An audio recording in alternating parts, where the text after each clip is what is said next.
a growing dominance of Russian nationalists and the shooting down of flight MH17 have widened cracks in Ukraine's rebel movement. On a sultry night this week in Donetsk, in eastern Ukraine, a car and a minibus pulled off a deserted main road into the empty car park of one of the city's best hotels.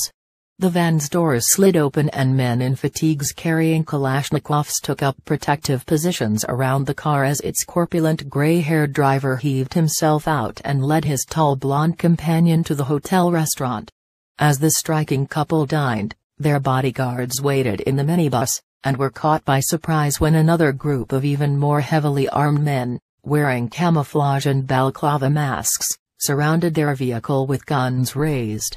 Under the muzzles of their assailants' rifles they were lined up with their hands on the roof of the van. In the restaurant one of their comrades weaved through tables of journalists to whisper to his boss that they had a problem.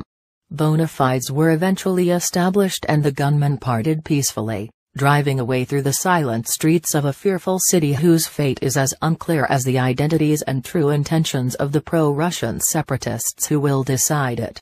That night it seemed the standoff could be part of a split in rebel ranks, as a top commander claimed the militants had the kind of missile that Ukraine and its U.S. allies believe shot down flight MH17, killing all 298 people on board. Alexander Khodorkovsky, who leads a battalion called Vostok, or East, contradicted the denials of all other rebel leaders by saying a unit was moving a powerful Buk surface-to-air missile in the area where, and at the time when, the Malaysia Airlines Boeing 777 disintegrated over eastern Ukraine. He said the region where the aircraft came down, between Donetsk and the Russian border, was occupied by our, let's say, partners in the rebel movement, with which our cooperation is somewhat conditional.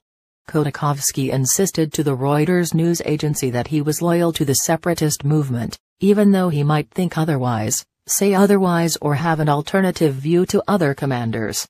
"This causes real discomfort to my soul," he said.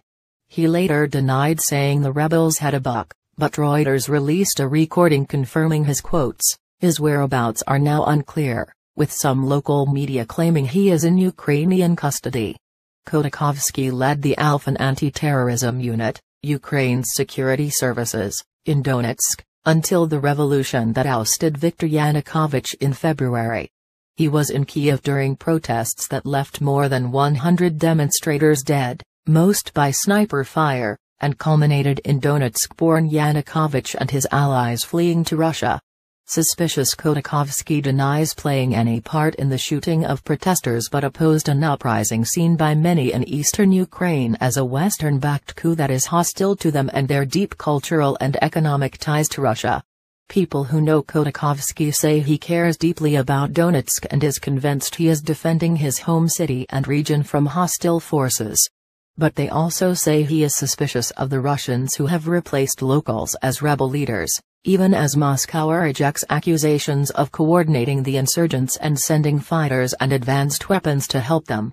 Khodorkovsky was dismissed as the rebels' security minister this month after being blamed for Vostok's defeat in 2 heavy battles, and the separatist defense chief Igor Strelkov relocated his forces to Donetsk. Strelkov withdrew his men and armor from the town of Sloviansk, about 100 kilometers from Donetsk, after a concerted artillery campaign from Ukraine's forces, and has since sought to tighten his authority over all aspects of rebel security.